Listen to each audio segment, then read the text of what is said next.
ಇತ್ತೀಚೆಗೆ ಶಿಕ್ಷಣ ಮಂತ್ರಿಗಳು ಹಿಜಾಬ್ ಈ ವಿಷಯ ಕುರಿತು ಇನ್ನೊಂದು ವಿವಾದ, ಇನ್ನೊಂದು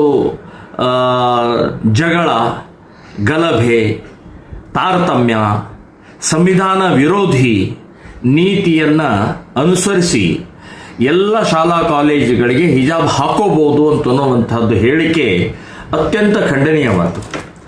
ಸೊ ಇದು ಸಮಾನತೆ, ಏಕತೆಗೆ ಧಕ್ಕೆ ಬರುವಂಥದ್ದು, ವಿದ್ಯಾರ್ಥಿಗಳಲ್ಲಿ ವಿಷಬೀಜ ಬಿತ್ತುವಂಥದ್ದು.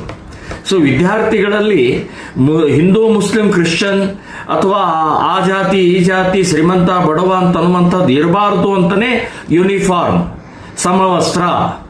ಸೊ ಇದು ಅರ್ಥನೂ ಗೊತ್ತಾಗಲಾರದಂಥ ಶಿಕ್ಷಣ ಮಂತ್ರಿ ಮತ್ತು ಕಾಂಗ್ರೆಸ್ನವರು ಮುಸ್ಲಿಂ ತುಷ್ಟೀಕರಣದ ಹಿನ್ನೆಲೆಯಲ್ಲೇ ಮಾಡಿದಂಥ ಈ ಕಾರ್ಯ ಅತ್ಯಂತ ಅಕ್ಷಮ್ಯ ಅಪರಾಧವನ್ನು ಮಾಡಿದ್ದಾರೆ. ನಾಳೆ ಸ್ಕೂಲು ಕಾಲೇಜುಗಳ ಓಪನಿಂಗ್ ಆಗುತ್ತೆ, ಪ್ರಾರಂಭ ಆಗುತ್ತೆ. ಸೊ ನಾವು ಹಿಂದೂ ರಾಷ್ಟ್ರ ಸಮನ್ವಯ ವತಿಯಿಂದ ಇಡೀ ರಾಜ್ಯದಲ್ಲಿ ಎಲ್ಲ ಶಾಲಾ ಕಾಲೇಜುಗಳಿಗೆ ಸಾವಿರಾರು ಕೇಸರಿ ಶಾಲ್ಗಳನ್ನು ಹಂಚಿ ಹಿಂದೂ ವಿದ್ಯಾರ್ಥಿನಿಯರು ಕೇಸರಿ ಶಾಲ್ ಹಾಕೊಂಡು ಹೋಗಬೇಕು ಅನ್ನುವಂಥದ್ದು ನಾನು ಎಲ್ಲರಿಗೂ ವಿನಂತಿಯನ್ನು ಮಾಡ್ತಾ ಇದ್ದೇನೆ. ಕಾರಣ ಇಷ್ಟೇ, ಇವತ್ತು ಈ ರೀತಿಯ ಕುಕೃತ್ಯ ಈ ಸರ್ಕಾರಕ್ಕೆ ಗೊತ್ತಾಗಬೇಕು. ಸರ್ಕಾರಕ್ಕೆ ಗೊತ್ತಾಗದೇ ಇದ್ರೆ ಇವತ್ತು ಹಿಜಾಬ್ ಅಂತಾರೆ, ನಾಳೆ ಬುರ್ಕಾ ಅಂತಾರೆ, ನಾಡ್ದು ನಮಾಜ್ ಅಂತಾರೆ, ಇನ್ನೇನೋ ಹಲಾಲ್ ಅಂತಾರೆ.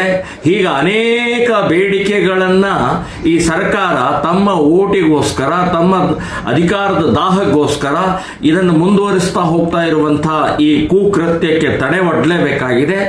ಎಲ್ಲ ವಿದ್ಯಾರ್ಥಿಗಳಿಗೆ ನಾನು ವಿನಂತಿಯನ್ನು ಮಾಡ್ತಾ ಇದ್ದೀನಿ, ಯಾರು ಯಾವುದೇ ಭಯ ಇಲ್ಲದೆ ನಿರ್ಭಯವಾಗಿ ಕೇಸರಿ ಶಾಲನ್ನು ಹಾಕೊಂಡು ಹೋಗಬೇಕು.